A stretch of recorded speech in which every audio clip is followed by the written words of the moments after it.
Amakhosi asememezele umdlalo omusha ahead of the new season.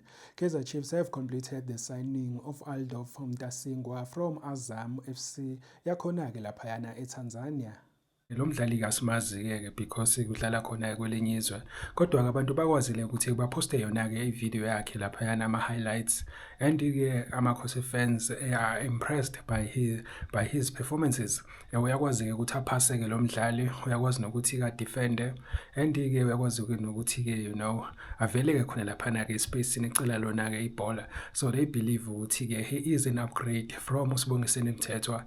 Simaziyo ukuthi-ke he is very good at defending, but inkinga-ke iba khona mase kumele-ke aqale lona-ke ibhola-ke, his passes are not very accurate. So-ke amakhosi fans are happy about this new signing, and hopefully-ke akusiwona-ke kuphela-ke ama-highlights akhe-ke are impressive. Uzokwazi-ke ukuthi akwenzeke nalokho-ke uma-ke efika khona-ke laphana kwi-PSL. And also-ke some important news in terms of Kaizer Chiefs, they have confirmed ukuthi-ke Rwanda international Ofakri Ntwari has joined iKruger United on loan. So lo goalkeeper ustrugglishile ukuthi athole yona-ke i-game time since ikafika-ke laphana kumakhosi, and-ke lokhu kuzomnika-ke ithuba lokuthi adlale-ke i-football again.